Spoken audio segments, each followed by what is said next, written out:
មានរបៀបជាងមុនអត់មានអារម្មណ៍ថាមុខយើងមានរបៀបជាងមុនអត់លោក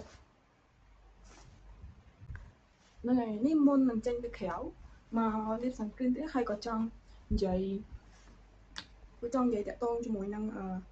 ភាពស្អាតតែងតែឈ្នះអ្នកដែលស្អាតតែងតែឈ្នះនឹង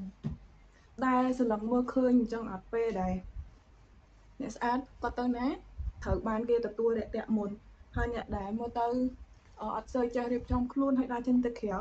គេអត់សូវឲ្យតម្លៃអានេះពីខ្ញុំបទពិសោធន៍ខ្ញុំផ្ទាល់ហ្មងណាពេលដែលកាលពីមុនខ្ញុំអត់សូវចេះរៀបចំខ្លួនអីទេខ្ញុំទៅណាមកណាដូចនៅផ្ទះអញ្ចឹងឯងហើយពេលចូលទៅដល់កន្លែងផ្សារអី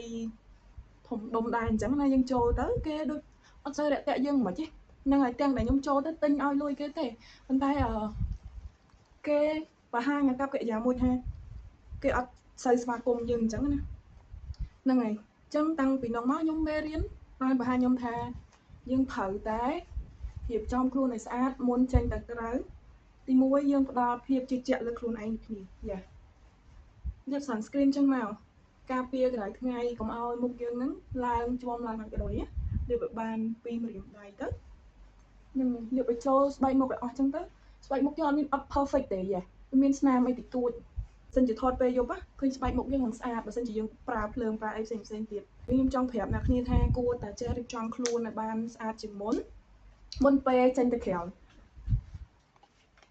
ព្រោះខ្ញុំនិយាយចឹងភាពស្អាតតែងតែឈ្នះហើយអ្នកនៅជុំវិញខ្លួនរបស់យើងគាត់ដំបូងឡើងគាត់អត់បានមកមើលចំណេះដឹងយើងទេត្រូវទេយ៉ាកលេចមកគឺឃើញមុខមាត់យើងឃើញរូបរាងការរៀបចំខ្លួនខាងក្រៅអញ្ចឹងគេផ្ដល់តម្លៃឲ្យយើងនៅរូបរាងខាងក្រៅជាមុនអញ្ចឹងណាយ៉ាចឹងរៀន make up ទៅស្រីបើស្រីរៀន make up រៀនអីខ្លះចឹងទៅឲ្យឃើញថាយើងមានការផ្លាស់ប្ដូរជាងមុនហើយការតែងខ្លួននេះដែរយើងយកបានទៅគាត់ចិត្តអ្នកណាគេថាខ្ញុំ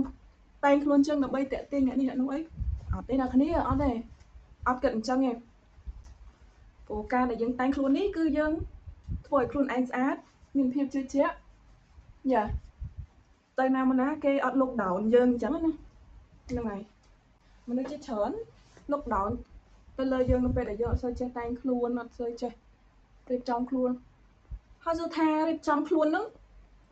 យើងរៀបចំបែបលក្ខណៈដូចទៅញ៉ាំការមែនអត់ទេយើងគ្រាន់តែ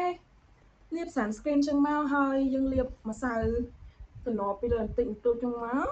យ៉ាវាគ្រាន់បើជាងមិនដែរហ្នឹងហើយចឹងមក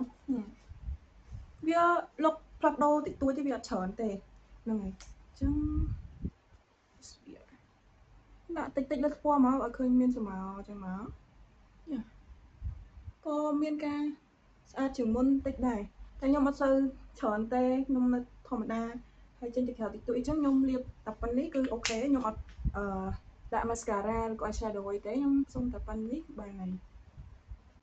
ពេលខ្ញុំធ្វើម្ដងហ្នឹងក៏ខ្ញុំតែប៉ុណ្្នឹងដែរគឺវាអត់មានអីប្លែកជាងហ្នឹងទេយ៉ាកាលពីមុនអាចសួរបានអ្នកដែលស្គាល់ខ្ញុំខ្ញុំអត់ចេះតែងខ្លួនសូម្បីក្រែមខ្ញុំអត់លាបដែរយ៉ាខ្ញុំនឹងអ្នកដែលថាអញនិយាយថាប្រុសបន្តិចស្រីបន្តិច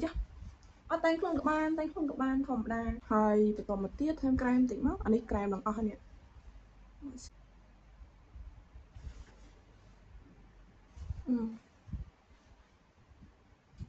ខ្ញុំលាបតែអញ្ចឹងខ្ញុំអត់សូវបានគូអីច្រើនទេយ៉ានិយាយតែប៉ុណ្្នឹងមកគឺហើយបាត់ចាដាយ៉ាហ្នឹងហើយអញ្ចឹងវីដេអូហ្នឹងមានតែប៉ុណ្្នឹងតែងខ្លួនស្អាតអូខេកុំភ្លេចមើលថែខ្លួនឯង Take care Bye